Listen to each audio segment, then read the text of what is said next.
गर्ग पुरोहितो राजन् यदुनां सुमहातपाः व्रजं जगामनन्दस्य वसुदैव प्रचोदितः। આટલા શબ્દોથી ઓર એકવાર ભગવાન સુખદેવજી રાજા પરીક્ષિતને કથા સંભળાવે છે અને એ પ્રધાન ચર્ચા, એ પ્રધાન વાર્તા, પ્રધાન સંવાદ ને કેન્દ્રમાં રાખીને આપણી આ શ્રીમદ ભાગવત કથા એટલે કે સમસ્ત ઠાકરિયા કુળ પરિવાર દ્વારા આયોજિત, સંકલ્પિત અને પુરુષાર્થિત આ શ્રીમદ ભાગવત કથાના આજના ષષ્ઠમ દિવસે એટલે કે છઠ્ઠા દિવસે મારી વ્યાસપીઠ और एक बार आप સૌનું સહર્ષ સ્વાગત કરી રહી છે। કથામાં ઉપસ્થિત સૌ મહાનુભાવો અને સૌ શ્રોતાગણોને વ્યાસપીઠ પરથી મારા પ્રણામ, વંદન। જય સિયારામ, જય સિયારામ। ગઈકાલની કથામાં આપણે સૌ દર્શન કરતા હતા ભગવાન કૃષ્ણની બાલ લીલાની। ગઈકાલે આપણે એ પણ દર્શન કર્યું કે આ જગતમાં ઈશ્વર કોણ છે, ઈશ્વર કોને કહેવાય। 6 વસ્તુ જેનામાં હોય એને ઈશ્વર કહેવાય અને 6 વસ્તુ જેનામાં ન હોય એને ઈશ્વર કહેવાય, જેની વિશદ ચર્ચા આપણે ગઈકાલે ભગવાન કૃષ્ણને લક્ષ્યમાં રાખી અને એની બધી વાતો આપણે ગઈકાલે કરી। લીલા કરતા કરતા પરમાત્મા વ્રજમાં અખંડ આનંદ કરે છે, પોતે આનંદ સ્વરૂપ છે। ભગવાન કૃષ્ણના 3 સ્વરૂપોની ચર્ચા આપણે પહેલા દિવસે કરી હતી। ભગવાન કૃષ્ણ સત સ્વરૂપ પણ છે, ચૈતન્ય રૂપ પણ છે અને આનંદ સ્વરૂપ પણ છે। એ આનંદ સ્વરૂપ પરમાત્મા વ્રજમાં પધાર્યા। હવે જે પોતે સ્વયં આનંદ સ્વરૂપ છે એ જેના ઘરે જાય એના ઘરે આનંદ થઈ જાય કે નહીં? હા, દીવો અંધારું મકાન હોય, રાયચંદભાઈ 500 વર્ષથી, કેટલા વર્ષ? 500 વર્ષથી જે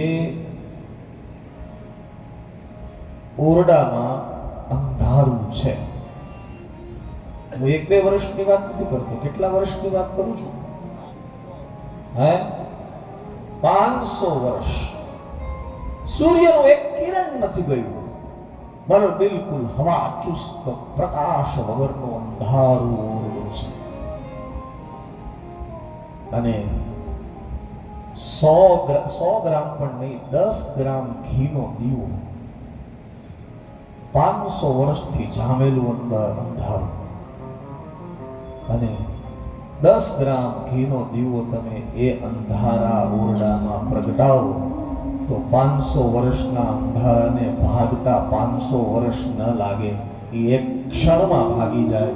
એવી રીતે જેના જીવનમાં કૃષ્ણ આવી જાય ને પછી એની તમામ તકલીફો અથવા એની તમામ અંધકારો રૂપી જે કંઈ પણ છે એ એક ક્ષણમાં એ અંધકાર મુક્ત કરી દે।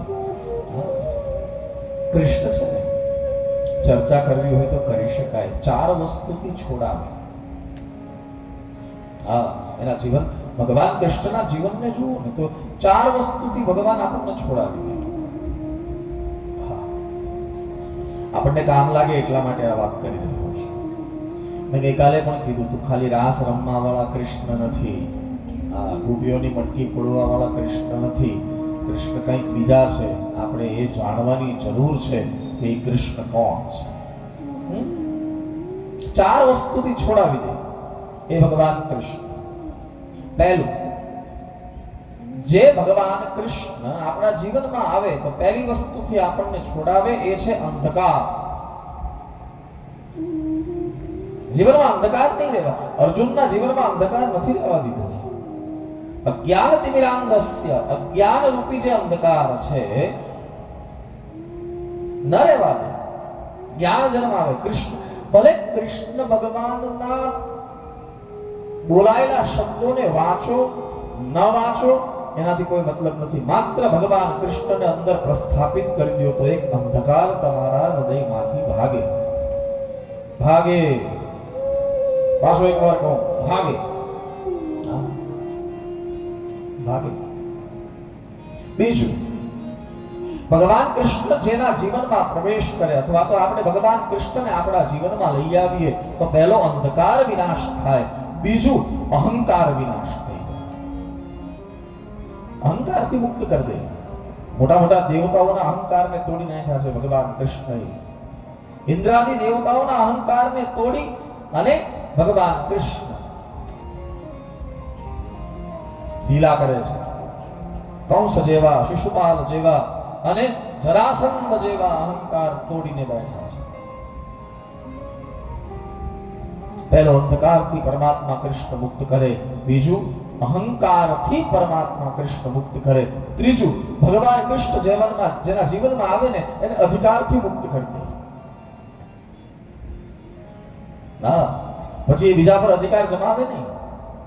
જેના જીવનમાં કૃષ્ણ રૂપી દીવો પ્રગટ્યો ને સાહેબ, એ અધિકાર પછી બીજા પર જમાવે નહીં. એમને કે તું આમ કર, તું અધિકાર, મારો અધિકાર છે, મારો અધિકાર છે, મારો ના અધિકાર ન જન્મ.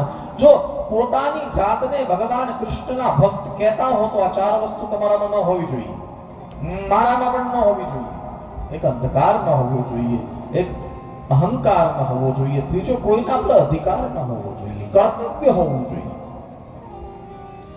કર્તવ્યમાં અને અધિકારમાં ફરક છે.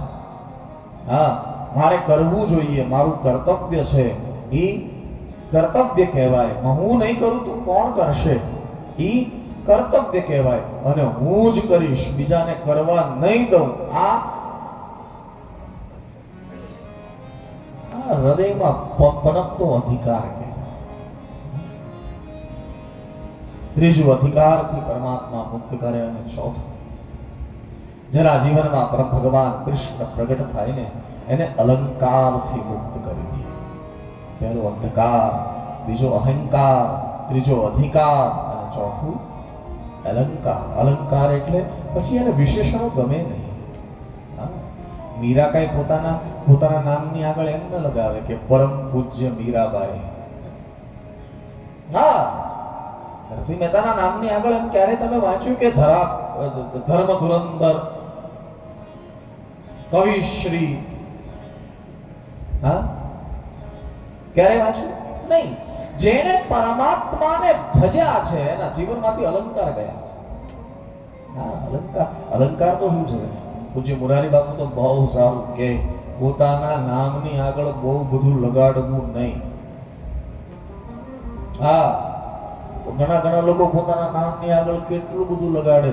ધર્મ ધુરંધર, પરિવરાજકાચાર્ય, અખંડ, કેટલું મહામંડલેશ્વર ને ઘણા કમંડલેશ્વર લગાવે ને ઘણા 1008 ને 108 ને ફલાણા ધર્મ આ ને તે ને બધું લગાવી પછી પોતાનું નામ. મુરારી બાપુ બહુ સારું કે જેટલા વિશેષણો તમારા નામની આગળ લગાડશો ને એટલું નામ તમારું પાછું જતું જશે. હા, પાછું જતું જશે. એની કીધા સીધું પહેલું નામ છે. એટલે અલંકારથી વિમુક્ત કરે. સંતોને અલંકાર જરૂરી છે. આ તો આપણી વાત છે. સંતોને અલંકાર બહુ જરૂરી છે, કારણ કે એ અલંકાર એ સંતની શોભા છે. સંત પાસે શોભા માટે બીજા કોઈ અલંકાર છે જ નહીં. સંત કાંઈ આપણી જેમ કઈ આમ બધું ઘરેણા ને આ ને તે ને પહેરીને થોડા આવે. સંત પાસે એક ધોતી હોય, એક વસ્ત્ર હોય, પણ એટલા માટે એના નામને અલંકાર જરૂરી છે. અને બીજું, નામ સંતનું હોય ને એ તો પાવનકારી હોય, એટલે એને અલંકાર જરૂરી. જેમ ભગવાન કૃષ્ણ માટે, ભગવાન રામ માટે અલંકાર વપરાયા છે. હા, ભગવાન રામ પણ અલંકારથી વિભૂષિત છે. હા, ભગવાન કૃષ્ણના નામ પણ અલંકારથી વિભૂષિત છે. એવી રીતે સંતોના નામ અલંકારથી વિભૂષિત હોવા જોઈએ. પણ હવે આપણે જે બધા આપણે અધૂરિયા ઘડા જે લગાવી દઈએ છીએ ને, પરમ પૂજ્ય અને ફલાણ, ઘણા લોકો તો પોતે જ પત્ર લખે ને પાછા નીચે લિખિત લખે પરમ પૂજ્ય, લે પોતે લખે. હા, ઘણા લોકો પોતાની જાતને પરમ, લોકો કહેતા ન હોય તો કોઈ તો કહેવું પડે. હા, એટલે અલંકારથી વિમુક્ત કરે ભગવાન કૃષ્ણ. યસ, અલંકાર પાછો એક વાર કહી દઉં. અલંકાર એટલે ખ્યાલ આવી ગયો ને, ઘરેણા જ નહીં, પોતાના જીવનમાં કંઈક માન પ્રાપ્ત કરવાની ઘેલ છે, એ પણ અલંકાર છે. હું જાઉં અને મારું સન્માન થાય, હું જાઉં એટલે મને હાર પહેરાવે, મને બહુ હાર પહેરવાની, સાહેબ હાર પહેરવા વાળા હારી ગયા છે. હા, એ તો જેને શુદ્ધ કંઠ રાખ્યો ને એ જ જીત્યા છે. બાકી હાર પહેરવા વાળા તો આપણે કબીરજી એટલે જ શબ્દ વાપર્યો છે ને, હે હરિહર મેં હાર ક્યાં આયા. હા, તે જે ચાદર આપી હતી, એટલે કે તે જન્મ આપ્યો તો મને, અને તે જે શરીર આપ્યું હતું એ શરીર તો મેં બગાડી નાખ્યું. ભગવાને જ્યારે આપણને જન્મ આપ્યો ત્યારે અંદરથી પણ શરીર શુદ્ધ કરીને આપ્યું અને બહારથી પણ શરીર શુદ્ધ કરીને આપ્યું. એટલે કે મનથી પણ શુદ્ધ છીએ અને તનથી પણ શુદ્ધ છીએ. અંદર કોઈ ખરાબો, જ્યારે જન્મ આપ્યો ત્યારે માના ઉદરમાંથી જ્યારે જન્મ્યા ત્યારે એમાં કોઈ, હા, જન્મ્યા ખરાબા સાથે, જન્મ્યા મળમૂત્ર સાથે, પણ અંદર ચોખ્ખું હતું, મન ચોખ્ખું હતું. બધું વિશુદ્ધ કરીને પરમાત્માએ આપણને આ માનવતાને આપ્યું અને આપણે એને કીચડમાં એવું લથપથ કર્યું કે હવે ધોવાથી પણ મેલ જાય એમ નથી. અને પાછા આપણે મંદિરે જઈ અને ભગવાનને પ્રણામ કરીને પાછા આપણે એવી અપેક્ષા રાખીએ કે ભગવાન હું તમને પ્રણામ કરું છું. લે, હું તમારી પાસે ધનસુખભાઈ એક ચાદર લઈ જાઉં, બરાબર? કે ધનસુખભાઈ મને જરાક ચાદર એક મેં જો ગઈકાલે અહીંયા ભોજન લઈ શકું એમ હતો નહીં, મોહનભાઈ ભોજન લઈ શકું એમ હું હતો નહીં, એટલે મેં ટિફિન બંધાયું કે પ્રસાદ તો ભાગવતજી નો જ લઈશ. ટિફિન આવ્યું, ટિફિન ખાધું અને આજે સવારે એ ટિફિન ધોઈને પાછું આવી ગયું આપ્યું, બાકી છે ગાડી પાસે આવી. શું કામ? જેની પાસે જે ઉધાર લીધું હોય ને એને ધોઈને આપવું પડે. સીધો સાદો દાખલો છે. આ તો કઈ મેં કર્યું એવું નથી કહેવા માંગતો, પણ હું તમારી પાસે કઈક વસ્તુ ઉછીની લઈ જાઉં તો એ જ રૂપમાં મારે તમને આપવી પડે. હું તમારી પાસે કોઈ ચાદર લઈ જાઉં તો એ ચાદર પછી એ ઘેરી મેલી આ કીચડમાં લથપથ કરી અને પછી તમને આપું, તમે ના નહીં પાડો મને, તમે સ્વીકારી લેશો કે હા ભાઈ તમે લઈ ગયા હતા, પણ તમને બીજી વાર એમ થશે કે હવે આને બીજી વાર ચાદર આપવી કે કેમ થશે ને? એમ આપણને શરીર પરમાત્માએ આપ્યું છે. જો એવું ને એવું શરીર જો પરમાત્માને પાછું નહીં આપીએ તો ભગવાન એમ વિચારશે કે અને હવે બીજી વાર શરીર આપવું કે કેમ? ના, એટલા માટે કબીરજીએ બહુ સુંદર એક ભાવ લખ્યો છે. મેરી ચાદર ઓઢ કે कैसे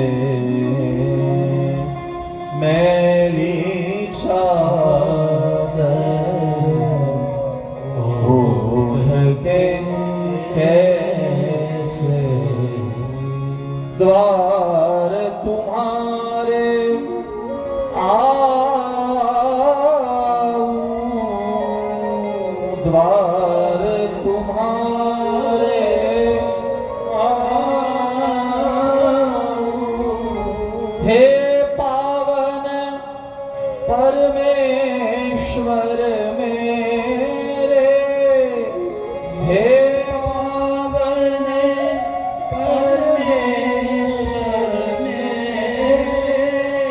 मन ही मन शर्माऊं, मैली चादर ओढ़ के कैसे मैली चादर ओढ़ के मैली चादर ओढ़ के कैसे गाजो मारी સાથે ગાવાનો પ્રયાસ કરજો द्वार तुम्हारे आऊं द्वार तुम्हारे आऊं हे पावन परमेश्वर मेरे हे पावन परमेश्वर मेरे मन ही मन शर्माऊं मैली चादर ओढ़ के कैसे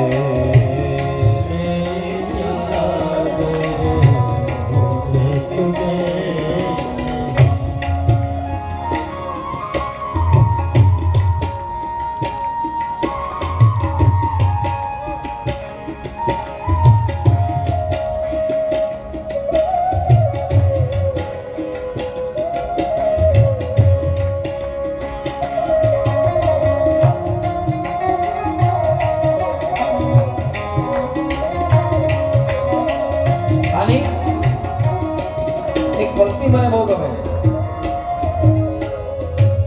કબીરજી કહે છે ભગવાન હા ચાદર તો મેં મેલી કરી નાખી સાવ મેલી કરી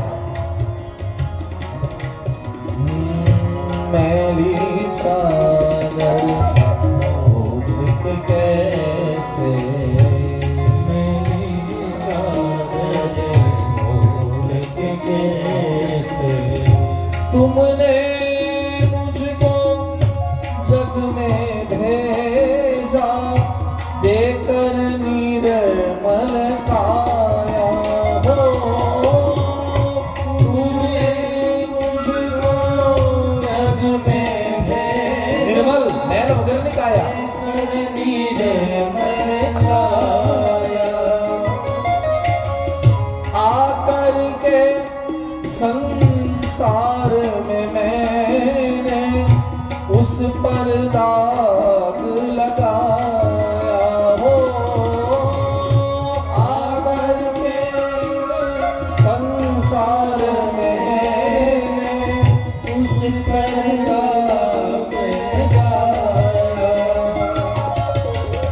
हे हरि हरि मैं हार के आया हे हरि हरि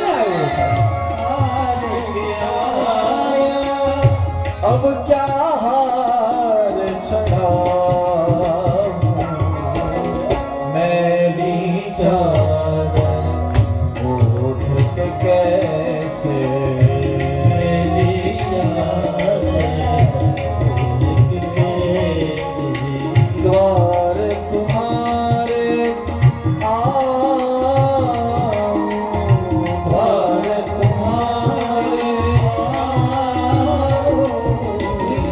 हे पावन परमेश्वर मेरे हे पावन परमेश्वर मेरे मन ही मन शर्माऊं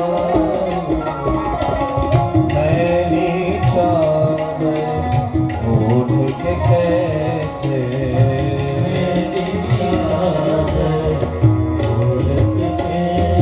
परमात्मा कृष्ण एक अंधकार थी मुक्त करे एक अलंकार थी मुक्त करे एक अहंकार थी मुक्त करे અને ચોથું અધિકાર મુક્ત કરે. એટલે ભગવાન કૃષ્ણ જેના જીવનમાં આવે એના જીવનને આનંદથી ભરી દે એ દીવો પ્રગટે સચ્ચિતા અને આનંદ જેના કરતા આવે ભગવાન કૃષ્ણ. ધનસુખભાઈ मैं पहला दिवस एक शब्द वापर्यो तो तमने याद होय तो कि कृष्णનું रूप છે આ ભાગવતજી તમને યાદ છે હા પહેલા દિવસે કીધું હતું કે આ ભગવાનની શબ્દ મૂર્તિ છે ગ્રંથ મૂર્તિ છે, શ્રાવ્ય મૂર્તિ છે. હવે જો કૃષ્ણ ભગવાન કોઈના ઘરે જાય તો એના ઘરે આનંદ ભરી દે, તો ભાગવતજી પણ જેના ઘરે જાય ને એના ઘરે આનંદ ભરી દે. એટલે આ જ કૃષ્ણ છે. નથી 7 દિવસથી આનંદ નથી. કેવો આનંદ છે કયો? આ એ રાયચંદભાઈ, આખો ઠાકરિયા કુળ પરિવારને પૂછું, આનંદ નથી? આવડો વરસાદ પડે, આવું બધું થાય, રોજ બનાવીએ ને રોજ બગાડી છે.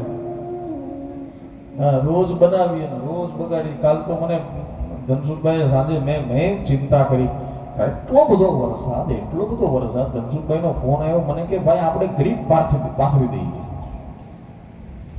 આખા ઓલામાં. મેં આજે મોહનભાઈને કીધું સવારે જ્યારે હું આવતો હતો ત્યારે, બધું આ ધનસુખભાઈ ગજબ કરે છે. મેં કીધું ગજબ કરે છે સાહેબ. હા, આ કાયા દુબળી પતલી છે, આ કાયા જરા પતલી છે, પણ મજબૂતાઈ કેટલી છે મનની. જે થશે એ આપણે. આ આનંદ નથી. હા, નહીં તો માણસ થાકી જાય. હા, રોજ બનાવવો ને રોજ વરસાદ બગાડી જાય.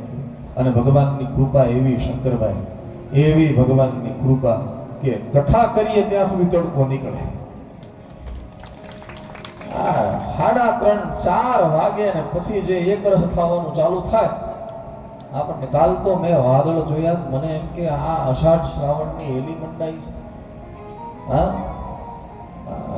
અષાઢ ઉચારમ મેઘ મલારમ બની મહારમ જલધારમ ડાડૂર ડકારમ મયુર પુકારમ તડિયા તારમ વિસ્તારમ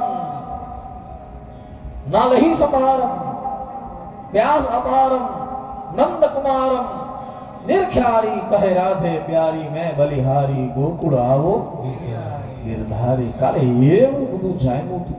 મેં ફોન કર્યો બધું કેમ છે બધું. મને કે બાબુ અહીંયા તો જમાવટ છે. આ આનંદ નથી. અને હું તો એટલી જ વિનંતી કરું આપ સૌને, માત્ર ઠાકરિયા કુળ પરિવારને નહીં, મારી સામે જેટલા પણ શ્રોતા બેઠા છે બધાને એક જ વિનંતી કરું, 7 દિવસમાં તમને જે આનંદ મળ્યો છે ને, જે આનંદ મળ્યો છે જીવનભર એને ટકાવી રાખજો. બસ મારી દક્ષિણા શું છે? બધાને ખબર છે કે હું આપણા વિસ્તારમાં જ્યારે કથા કરવા આવું ત્યારે 1 રૂપિયો કોઈની દક્ષિણા સ્વીકારતો નથી. અને કહું છું, અને એવું નહીં, અહીંયા અમારો સંભાવ પરિવાર બેઠો છે, અહીંયા ઘણા લોકોએ કથા કરાવી છે, કોઈને પણ પૂછી દઉં. વ્યાસપીઠ પરથી બોલું છું મારા વાલા. હા, આપણા વિસ્તારમાં જ્યારે કથા કરવા આવ્યો ત્યારે 1 રૂપિયો કોઈની દક્ષિણા મેં આજ સુધી શરતદાય પણ નથી સ્વીકારી. ના, હા, ઉલટાનું હું તો એમ, વ્યાસપીઠ તો એમ કે કંઈક ખૂટે તો કહેજો. હા, ઉલટાનું તો હા, શું કામ ભાગવતજી છે સાહેબ, આનંદ કરાવે. આ તો આનંદનો ગ્રંથ છે. અને મારી દક્ષિણા તમારે જો મને આપવી હોય, હવે મેં તમને 7 દિવસ કથા સંભળાવી તો મારો અધિકાર ખરો કે દક્ષિણા માંગવાનો? હા કે ના? જો બોલ્યા નહીં, દક્ષિણાની વાત આવી, બધા ચૂપ થઈ ગયા. શંકરભાઈ કોઈ બોલ્યા નહીં. મારો અધિકાર ખરો કે નહીં? રાજેશભાઈ, એ સતીશભાઈ, મારો અધિકાર ખરો કે નહીં દક્ષિણા માંગવાનો? ખરો? તો મને 2 દક્ષિણા આપજો. હા, 2 દક્ષિણા જોઈએ છે. 1 દક્ષિણા ઈ કે આ કથામાંથી તમને જે આનંદ મળ્યો છે એ આનંદને જીવનભર ટકાવી રાખજો. આ મારી પહેલી દક્ષિણા. અને બીજી દક્ષિણા, વખતે જીવનમાં કોઈ વ્યસન ઘૂસી ગયું હોય તો છેલ્લે દિવસે અહીંયા મૂકીને જજો. આ મારી બીજી દક્ષિણા. બસ. હા, જેવું તેવું શું કામ ખાવું જોઈએ, જેવું તેવું શું કામ પીવું જોઈએ, જેવું તેવું શું કામ જીવવું જોઈએ. આ ચાદર ભગવાને જે રીતે આપી છે એ જ રીતે આ ચાદરને પાછી ભગવાનને આપીએ તો કેવી મજા આવે. પછી આપણે ઉછીના માંગવા જઈએ પાછી તો આપણને વગર સંકોચે ભગવાન આપી દે. હા, ને મેલી કરીને જશું તો પછી એમ કહેશે કે આને આપવા જેવું કઈ છે નહીં. એટલે આનંદ સ્વરૂપ પરમાત્મા આનંદ કરાવે છે વ્રજને. અને આનંદ કરતા કરતા ભગવાન લીલા કરે છે. શક્તાસુર આદિ રાક્ષસોને માર્યા, પૂતના તૃણાવર્તને માર્યા, અને ભગવાન કૃષ્ણના નામકરણ સંસ્કારનો વિધિ હવે ભાગવતમાં છે. વિચિત્ર છે જરા. વિચિત્ર એ અર્થમાં કે ભગવાનનું નામ પાડવા માટે ગોરદાદા સામેથી આવ્યા છે. હા, આપણે જવું પડે ગોર બ્રાહ્મણ પાસે અને કહેવું પડે કે તમે અમને કુંડલી બનાવી આપો, કયું નામ આવે છે અથવા તો કઈ રાશિ આવે છે. અહીંયા ગોરદાદા સામેથી આવ્યા છે. કોણ આવ્યું છે? ગર્ગ પુરોહિતો રાજન યદુનામ સુમહાતપા વ્રજમ જગામ નંદસ્ય વસુદેવ પ્રચોદિત. વસુદેવજી ગયા ગર્ગાચાર્ય પાસે. વસુદેવજી જે કારાગૃહમાં છે એ ગયા ગર્ગાચાર્ય પાસે અને ગર્ગાચાર્યને જઈને કીધું કે બાબા, મારા કુળમાં જેટલા પણ દીકરાઓ જન્મ્યા છે એના નામ તમે પાડ્યા છે, તો મારા 2 દીકરા ગોકુળમાં પલી રહ્યા છે, કૃષ્ણ અને બલરામ, એના નામ પણ તમે પાડો. અને પરિણામે ગર્ગાચાર્યને રોમ રોમ આનંદ થયો છે. આવ્યા. હા હા, ગર્ગાચાર્ય આવ્યા એટલે નંદ બાબાને ખબર પડી કે ગર્ગાચાર્ય પધાર્યા છે. એટલે હાથમાં પીતાંબર લીધું, પુષ્પની માળા પહેરી લીધી અને રત્નો હાથમાં લઈને દોડ્યા ગર્ગાચાર્યનું સ્વાગત કરવા માટે. રત્નો ચરણમાં મૂક્યા, પીતાંબર ખભા પર મૂક્યું અને કંઠમાં પુષ્પની માળા પહેરાવી, પગે લાગીને હાથ પકડીને લઈ આવ્યા પોતાના ઘરે. આસન આપી બેસાડ્યા અને બેસાડી પછી કહ્યું કે બાબા, જે દિવસે વગર નિમંત્રણે સ્વામી સેવકના ઘરે જાય એ દિવસે સેવકનો ભાગ્યોદય થઈ જાય. આજે આજે આજે તમારા પગલાથી મારો ભાગ્યોદય થઈ ગયો. તમને પૂછાય નહીં, પણ હે મહારાજ, અવિવેક થાય તો ક્ષમા કરજો, પૂછી લઈએ છીએ તમે શું કામ આવ્યા છો? ત્યારે ગર્ગાચાર્યએ કીધું કે હું આવ્યો છું તમારા દીકરાનું નામ પાડવા માટે. ત્યારે ગર્ગાચાર્યને ત્યારે નંદ બાબાને યાદ આવ્યું, લે અમે નામ પાડવાનું તો ભૂલી જ ગયા છીએ. હા, ભગવાનનું નામ બહુ મોડું પડ્યું છે, બહુ મોડું. અરે બાબા, સારું થયું તમે આવ્યા. ઉભા રહ્યો થોડી વાર, હું અત્યારે વ્રજના સમાજને ભેગો કરું, દિવ્ય ઉત્સવ મનાવીએ અને ઉત્સવ ભેર ભગવાનનું નામ આપણે પાડીએ. ગર્ગાચાર્યએ કીધું કે હું નામકરણ સંસ્કાર કરવા આવ્યો છું, નામ પાડવા આવ્યો છું, પણ બિલકુલ ગુપ્તમાં, કોઈને ખબર ન પડવી જોઈએ. અમુક વાતો એવી હોય ને જે સંતે કહેવી પડે. હા, અમુક વાતો એવી હોય ને કે જે કહેવી પડે કે હું તમને કહું છું, તમે કોઈને કહેતા નહીં, કારણ કે એ બચાવવાની બધાની સ્થિતિ ન હોય એ વાત. હા, મેં અત્યારે ગાડીમાં ફોનમાં કીધું ને કે મેં તમારી સાથે વાત કરી છે, તમે મોહનભાઈ તમે હતા ને? હા, મેં તમારી સાથે, કોઈનો ફોન આવ્યો હતો, મારે કહેવું પડ્યું કે મેં તમારી સાથે વાત કરી છે, તમે કોઈને કહેતા નહીં. શું કામ? ઈ સમજી શકે, બીજો નહીં સમજી શકે. અહીંયા ગર્ગાચાર્યએ કીધું કે હું નામકરણ સંસ્કાર કરવા આવ્યો છું, બિલકુલ ગુપ્તમાં. કેમ? એવો કોઈ પ્રશ્ન થયો નથી.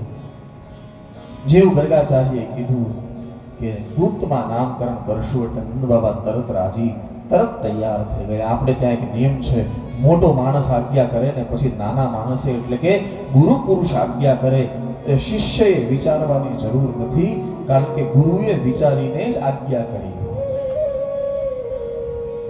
હા, ગુરુ આજ્ઞા કરે, થઈ ગયું. રામાયણમાં માં પાર્વતી બોલ્યા છે, જ્યારે સપ્તર્ષિઓ પરીક્ષા લેવા આવ્યા, સપ્તર્ષિઓએ આવીને કીધું કે તું પાર્વતી, તું ભગવાન શંકરને પ્રાપ્ત કરવા માટે તપસ્યા કરે છે, પણ ભગવાન શંકરને કપડા પહેરવાનું ભાન ક્યાં છે? એની સાથે થોડું લગ્ન કરાય. તું એક કામ કર, અમે તારી લગ્નની વાત ભગવાન નારાયણ સાથે ચલાવીએ, શ્રીપતિપુર, ત્યાં તને અમે પરણાવીએ અને ભગવાન નારાયણ ને અમે વાત કરીએ, એની સાથે લગ્ન કર. આ ભગવાન શંકર સાથે લગ્ન કરીને શું ફાયદો છે? પરીક્ષા કરવા આવ્યા, ભગવાન શંકરના કહેવાથી જ આવ્યા. અને પરિણામે પાર્વતીજીએ એક શબ્દ વાપર્યો છે રામાયણમાં કે પરણીશ તો ભગવાન શંકર સાથે. કેમ? બોલે મારા ગુરુએ મને કીધું છે કે તને એક દિવસ શંકર મળશે, તો ગુરુના વાક્યને હું ખોટું કેમ પાડીશ? ગુરુ એટલે નારદજી. ગુરુ કે વચન પ્રતીતિ ન જેહી, ગુરુ કે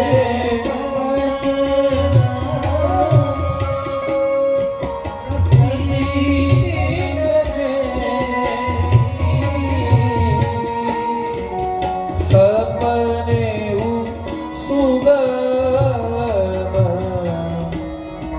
ન સુખ સિદ્ધિ દેહી, સપને સુગમ ન સુખ સિદ્ધિ દેહી, માતુ પિતા પ્રભુ કે પાની.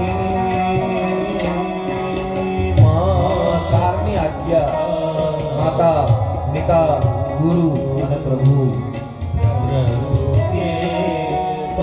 વિચારવાની જરૂર નથી. આમી નહીં વિચાર કરહી શુભ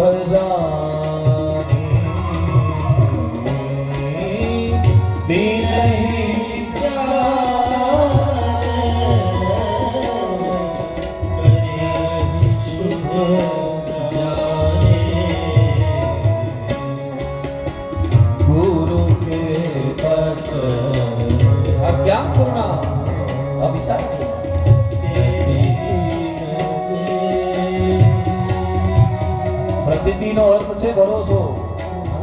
મેં આગળ પણ કીધું તું, પ્રતીતિ એટલે ભરોસો. ગુરુના વાક્યમાં છે. આપણા ગુરુ જે હોય ને, જેને ગુરુ પદ આપ્યું હોય, એ કોઈ પણ આજ્ઞા કરે પછી એમાં શિષ્યએ વિચારવાની જરૂર નથી, શિષ્યએ વિચારવાની જરૂર નથી, અને શિષ્યએ વિચારવાની જરૂર નથી. ગુરુની આજ્ઞામાં રહેવું સાહેબ, પોતાના ગુરુના કહેવા પ્રમાણે રહેવું એ પરતંત્રતા નથી. સુનિએગા જરા, ગુરુની આજ્ઞામાં રહેવું એ સાધકની પરતંત્રતા નથી, એ સાધકની પરમ સ્વતંત્રતામાં પ્રવેશ છે. પરમ સ્વતંત્રતા. તર્ક ન કરવો ક્યારે. અર્જુને તર્ક કર્યો તો આખી ગીતા પામી ન શક્યો. હા, તમે કહેશો કે આ 700 શ્લોક તો ભણાવી દીધા. હા, ભગવાન કૃષ્ણએ 700 શ્લોક તો ભણાવી દીધા. આટલું બધું તો અર્જુનને જ્ઞાન આપી લીધું? ના, અર્જુન વંચિત રહી ગયો છે. પામી ગયો ઉદ્ધવ. છેલ્લા શ્વાસે ભગવાન કૃષ્ણએ ઉદ્ધવને જ્ઞાન આપ્યું. અર્જુને તર્ક કરી દીધા. એ તો 700 શ્લોક ગાયા પછી અર્જુને એમ કીધું, નષ્ટો મોહ સ્મૃતિ લબ્ધા તત્પ્રસાદા મયાચ્યુતઃ. એ તો 18મા અધ્યાયમાં છેક બોલ્યો કે કરીશ્ય વચનં તવ. 18મા અધ્યાયમાં. બાકી 1 થી 17 અધ્યાય કઈ ઓછા તર્ક નથી કર્યા. શ્રીમદ ભગવદ ગીતા વાંચો તો ખબર પડે અર્જુનના તર્કો કેવા કેવા છે.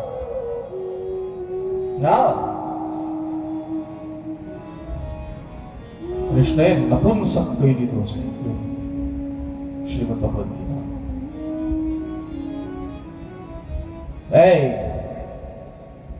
શું કહે છે? તર્ક કર્યા. અર્જુન સમજી ગયો. તર્ક એના વિરામ થઈ ગયા. સાહેબ, હું તો એક વસ્તુ બહુ માનું હંમેશા, તર્ક બે સમાન વ્યક્તિની વચ્ચે હોય. નાના મોટા વચ્ચે તર્ક હોય. અત્યારે તમે ન્યૂઝ ચેનલ જુઓ, એ પત્રકાર સાહેબ આમાં બેસો, આમ સામે બેસો. મારે અત્યારે તમે ન્યૂઝ ચેનલ જુઓ ને તો એક મુદ્દા પર 10 જણા ભેગા થઈને ડિબેટ કરતા હોય. એક કોઈ સંત બેઠું હોય, બે રાજકારણી બેઠા હોય, કોઈ આ પક્ષનો હોય, કોઈ આ પક્ષનો હોય, કોઈ ઓલો પ્રોફેસર બેઠો હોય ને આ સાહેબ એને ડિબેટ કહેવાય જ નહીં, એ લડવા બેઠા છે. કારણ કે વિષયનું જ્ઞાન કોઈને નથી. હા, બધા પોતપોતાની બુદ્ધિથી પોતપોતાને સાચા કરવા માટે તર્ક વાપરે છે. બાકી શાસ્ત્રાર્થ ડિબેટ કોને કહેવાય? બે સમાન વચ્ચે થાય અને ડિબેટ કહેવાય. કોઈ શિક્ષક છે તો એ શિક્ષક સાથે જે સંવાદ કરે એમાંથી કંઈક નીકળે. કોઈ સંત છે તો એ સંતની સાથે સંવાદ કરે તો એમાંથી કંઈક જગતને મળે. હા, અત્યારે તો આપણે ક્યારેક ન્યૂઝ ચેનલ જોતા હોય ને, ક્ષમા કરજો હું કઈ વિરોધી નથી, પણ ક્યારેક ન્યૂઝ ચેનલ જોતા હોય પછી ઈ એવા ઉખડે કે આપણને એમ થાય કે આપણે ટીવીમાં ઈંટ મારી દઈ. પછી બી વિચાર આવે કે એનું કઈ નહીં જાય, આપણું 35,000 નું જાય. કેવા ઝઘડે સાહેબ, કેવા ઝઘડે, કયા વિષય પર? કોઈને વિષયનું જ્ઞાન નથી અને એ બધા અમથા આવીને તર્ક સિદ્ધ કરે છે. અને તર્ક વેલિડ કહેવાય પણ નહીં. નીતિ કહે છે રાજેશભાઈ, તર્ક વેલિડ ક્યારે કહેવાય? તમને એ વિષયનું પૂરું જ્ઞાન હોય ત્યારે તમે તર્ક કરો, ઈ વેલિડ છે. તમે જીતવા માટે, તમે બીજાને પાડી દેવા માટે તર્ક કરો, ઈ વેલિડ નથી. નીતિ ના પાડે. વસંતદાસ બાપુ, મને દરબારી ગાતા આવડતો હોય ને તો જ હું તમને દરબારી નો તર્ક કરી. મને જો મુરલી વગાડતા આવડતી હોય તો હું તને એમ કહી શકું કે મુરલી આમ વાગે. વિષય નથી તો બોલવાનો અધિકાર જ નથી. હા, પછી હું તને એમ કીધા કરું ઓમ કે હા આની કરતા તો મને આપને તો હું જે એકવાર આપી દેવાય લે મારે ફૂક. હા, વિષય બે સરખા હોવા જોઈએ. એક રાજકારણી સાથે સંવાદ કરે તો એમાંથી કંઈક સમાજને વધુ મળે. એક ડોક્ટર એકબીજા સાથે સંવાદ કરે તો એનાથી સમાજને કંઈક. હવે એક ડોક્ટર ને એક એન્જિનિયર ને તમે બેસાડી દો તો બેયના વિષય અલગ છે, સમાજને શું મળવાનું છે? એમાંથી ઝઘડા સિવાય કંઈ ઊભું નથી થવાનું. સીધી વાત છે. તમે માનો છો આ વાતને? હા, તમને રોટલો બનાવતા આવડે? ચલો હું તમને બહેનો એક પ્રશ્ન પૂછું, તમને ઊંધિયું બનાવતા આવડે? હા કે ના? આવડે. હવે તમારા પતિ તમને ઊંધિયા પર જ્ઞાન આપવા બેસે તો સીધો સાદો પ્રશ્ન કરું છું તમને. પતિ છે ને એટલે આપણે બોલીએ નહીં, સાંભળી લઈએ. પતિ છે ને એટલે આપણે સામે ના બોલીએ, આપણે સાંભળી લઈએ, પણ આપણને ખબર પડી જાય કે કઈ ખબર નથી પડતી ને અમથો હેરાન કરે છે. કારણ કે ઈ એનો વિષય નથી. અને વિષય વસ્તુ વગર વ્યક્તિ જ્યારે જ્ઞાન પીરસવા નીકળે ત્યારે આ સમાજને ઊંધા રસ્તે લઈ જાય. હા, બહુ જરૂરી. તર્કનો અર્થ છે બે સમાન હોવા જોઈએ. અત્યારે કોઈ મને એમ કે તમે એક કામ કરો, રામાયણ ઉપર તર્ક કરો. આ ભાઈ આવ્યા છે અને આ ભાઈ સાથે તમે રામાયણ ઉપર ચર્ચા કરો. હવે ઈ રામાયણના બહુ મોટા વિદ્વાન હોય તો મારાથી તર્ક થાય જ નહીં, મારો વિષય નથી. એનો અર્થ એમ નથી કે હું હારી ગયો. એનો અર્થ એ છે કે મારામાં વિવેક છે કે હું એની સાથે ખોટો જીતવા માટે જગતને ઊંધું ન પીરસીશું. આ વિવેક રાખવો પડે છે. આ ગાદી પર બેસવું સહેલું છે? અહીંયા બેસીને વાતો કરવી સહેલી છે કઈ? નહીં. હા, કોઈ વ્યક્તિ એમ કે હાલો અમને ચંદ્રયાન ઉપર ડિબેટ કરો. શેની પર? મનસુખભાઈ, ચંદ્રયાન જે આકાશમાં ગયું. રાજેશભાઈ શું ડિબેટ કરી? હું કે તમને ખબર છે ચંદ્રયાન કેવી રીતે બન્યું? મને ખબર છે ચંદ્રયાન. હું જોતો તો ડિબેટમાં લોકો એમ કહેતા હતા કે ચંદ્રયાનમાં તો આ ફોલ્ટ છે ને આ ફોલ્ટ છે. એને કઈ ખબર જ નથી. એ તો ખાલી સમાજને ગુમરાહ કરવા માટે બોલે છે. ન ચાલે, જ્ઞાનવર્ધન નહીં થાય. બે ડોક્ટર મળશે અને પછી એ દવાઓની ચર્ચા કરશે, એ ઓપરેશનની ચર્ચા કરશે તો સમાજને કંઈક નવું મળશે. હા, બે એન્જિનિયર મળશે તો સમાજને કંઈક અલગ મળશે. તર્ક શેનો? એવી રીતે ગુરુ અને શિષ્ય, ગુરુ મોટો છે, શિષ્ય નાનો છે, તો ગુરુની સામે તર્ક ના, કે આપણને ખબર નથી એટલી એને ખબર છે. હા, પછી તમારે ગુરુને ખોટા જ પાડવા છે, તમે ધરા હર ગળે તો એ અલગ વાત છે. તમારે આપણા સમાજમાં પણ એવું દેખાય, તમે જુઓ ક્યારેક મોટા માણસને તોડી પાડવા માટે અમુક ક્યારેક આવા પ્રયાસો થાય છે. જેને મોટા માણસ હોય એને તોડી પાડવા માટે એ આવે કે કઈક તો એને ગમે એમ વર્તન થઈ જાય. ના મોટો એટલે જે જ્ઞાનમાં મોટો છે, એ પૈસાની કોઈ ગણતરી નથી.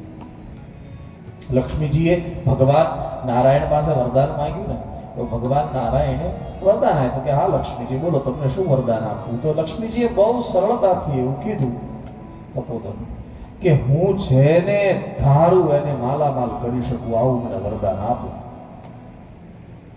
જેને ધારું એને માલામાલ કરી દો. ભગવાન નારાયણે કીધું તથાસ્તુ દેવી, અને વરદાન છે ને લક્ષ્મીજી પાસે, ધારે એને માલામાલ કરી દે. પણ એમાં પછી ભગવાને એક વચ્ચે પોઈન્ટ રાખ્યો કે દેવીજી વરદાન આપું પણ એક જગ્યાએ તકલીફ. ક્યાં? બોલે તમે ધારો એને માલામાલ કરી એ પાકું, એ વરદાન તમને આપ્યું, પણ હું ધારું ત્યારે બધું લઈ લઉં પાછું. આ વચ્ચે પોઈન્ટ લ્યો.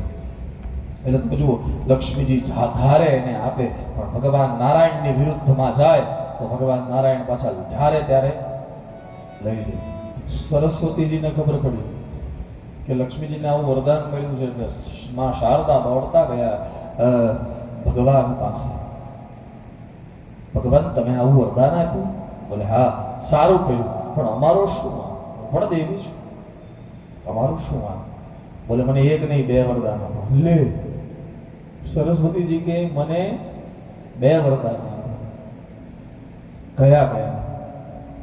બોલે લક્ષ્મીજીને તમે એમ કીધું છે કે તમે ધારો એને માલામાલ કરી શકો, અને ધાર્યા પછી જેને તમે માલામાલ કરો, તમે એવું એક પોઈન્ટ મૂક્યો છે કે તમે જ્યારે ધારો ત્યારે એને પાછું બધું લઈ પણ લ્યો. મને એવું વરદાન આપો, પહેલું કે હું જેને જ્ઞાન આપું તમે પણ એને પાછું ન લઈ શકો એવું મને વરદાન આપો.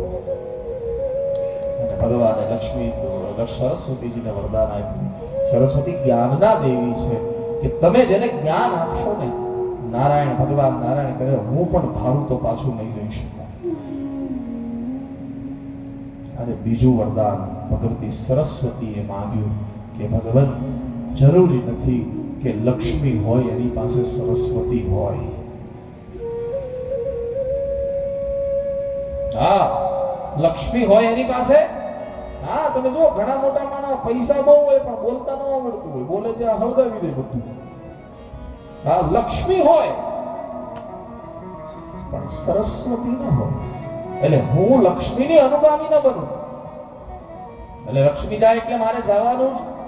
મને એવું વરદાન નથી જોતું, મને એવું વરદાન જોઈએ કે હું જ્યાં જાઉં ત્યાં લક્ષ્મીજીએ પાછળ આવવાનું. હા, એટલે લક્ષ્મી હોય તો સરસ્વતીજી હોય નક્કી નહીં, પણ સરસ્વતી એટલે કે જ્ઞાન જેની પાસે હોય એની પાસે લક્ષ્મી હોય. હા, લક્ષ્મીનો અર્થ એ પાછળ નહીં કરતા સર. જ્ઞાનાર્જિત લક્ષ્મી એટલે કઈ? 2-4 ગાડીઓ આવી જાય, 5-10 ફેક્ટરીઓ લાગી જાય ને, એ જ્ઞાનાર્જિત લક્ષ્મી નથી. જ્ઞાનાર્જિત લક્ષ્મી છે કે જેના પાસે જ્ઞાન આવ્યું, એ વ્યક્તિ ધારે એને પૈસા વાળો બનાવી દે એનું નામ જ્ઞાનાર્જિત લક્ષ્મી છે. હા, જ્ઞાનાર્જિત લક્ષ્મીનો અર્થ છે પોતે પૈસા વાળો ન થાય પણ એ મંદિર જવાનો બોર્ડ હોય ને, અહીંથી લખ્યું હોય કે આપણે હું અહીંથી આવું તો નિશાળ ફળિયા જવાનો રસ્તો આમ અહીંયા બોર્ડ મારેલું છે. એ બોર્ડ ક્યારેય નિશાળ ફળિયા નહીં આવે, પણ એ બોર્ડ ઘણાને નિશાળ ફળિયા મોકલી દે. સમજાયું કે નહીં? એ બોર્ડ ક્યારે નહીં આવે નિશાળ ફળિયા, પણ કેટલાને રસ્તા બતાવે. જ્ઞાનાર્જિત લક્ષ્મીનો અર્થ એ છે જ્ઞાનથી પ્રાપ્ત થયેલી લક્ષ્મી, એટલે જ્ઞાન જ લક્ષ્મી છે. એ જેના જીવનમાં આવે પછી બીજા બધાને ઉપાડે, ઉઠાવે, એના જીવનમાં સુખ ભરે, એનું નામ જ્ઞાનાર્જિત લક્ષ્મી છે. લક્ષ્મી આવે અને બીજાને તોડી પાડવા માટે આપણે કરીએ તો સમજવાનું આ સરસ્વતી વગરની લક્ષ્મી છે, ઓલી વરદાન વાળી લક્ષ્મી છે. જે લક્ષ્મીજીએ વરદાન આપ્યું ને, લક્ષ્મીજી ભગવાનના અર્ધાંગીની છે સાહેબ. आती है चंपड़ फाड़ के, जब आती है तब आती है छप्पड़ फाड़ के. જ્યારે જાય ને ત્યારે તો તણખલું ન બચવા દે સાહેબ. હા, એક તૃણ પણ ન બચવા દે. હા, એટલા માટે મેં ત્રીજે દિવસે પણ કીધું હતું લક્ષ્મી મને પધારે, લક્ષ્મી મને પધારે. તર્ક છે બે સમાન વ્યક્તિ વચ્ચે હોવો જોઈએ. રાજેશભાઈ, હું કે તમે સારું બોલો છો, મને બહુ તમારા શબ્દો પ્રભાવિત કરે છે. મેં ગઈકાલ કે પરમ દિવસે હું કહેતો હતો કે બહુ બહુ બહુ મર્યાદિત અને બહુ વિવેકપૂર્ણ બોલાઈ રહ્યું છે, છતાં આપણે તર્ક નહીં કરી શકીએ. નહીં, કારણ વિષય અલગ છે. તમને જે ખબર છે એ મને ખબર નથી. સ્વાભાવિક છે, તો હું તર્ક કેવી રીતે કરીશું? બે સમાન વ્યક્તિ, બાપ અને દીકરો પણ તર્ક ન કરી શકે. બાપે 30 દિવાળી વધારે જોઈ છે સાહેબ. એ તો અત્યારે દીકરાને એમ લાગે કે ઓહો મારા હાથમાં બધું આવી ગયું, પણ કાંઈ નથી આવ્યું. હા, અત્યારે બાપ દીકરાઓ વચ્ચે જે તકલીફો જગતમાં બધા જ ઘરમાં અત્યારે પિતા સાથે બાળકોને તકલીફ છે. શું કામ? કારણ શું? એક જ ઘરમાં રહે, એક જ અનાજ ખાય, છતાં દીકરો એમ સમજે કે મને જેટલી ખબર પડે ને એટલી મારા બાપુજીને ખબર નથી પડતી. ત્યાંથી તકલીફ શરૂ થાય. દીકરાએ એ ભૂલવાની જરૂર નથી કે દીકરો આ જગતમાં નહોતો ત્યારે બાપ 30 વર્ષનો હતો અને દીકરો અત્યારે 40 વર્ષનો થયો છે ત્યારે બાપે 30 દિવાળી વધારે જોઈ લીધી છે. તર્ક નહીં થઈ શકે. પતિ ને પત્ની વચ્ચે તર્ક ન થાય. મહેરબાની કરજો. હા, જે પતિ પત્ની લડવા બેસી જાય છે, તર્ક નહીં થાય. બેયના વિષય અલગ છે, બેયની પ્રકૃતિ અલગ છે, બેયની રુચિઓ અલગ છે. એ બે રુચિઓ એક જગ્યાએ ભેગી નહીં થાય. એ તો ક્યાંક પત્નીની રુચિ સમજવી પડશે અને ક્યાંક પત્નીએ પતિની રુચિ સમજવી પડશે, ત્યારે ગાડું આગળ ચાલશે. તર્ક કરવા ગયા એટલે તોડી નાખ્યું. સમજજો, બે સમાનની વચ્ચે તર્ક થાય. બસ, બે સમાન વ્યક્તિ. હા, જેને ગીતાનું જ્ઞાન હોય એ ગીતાના જ્ઞાની સાથે જ વાતો કરી શકે, ડિબેટ કરી શકે, સંવાદ કરી શકે. અહીંયા નંદ બાબાએ કોઈ તર્ક કર્યા વગર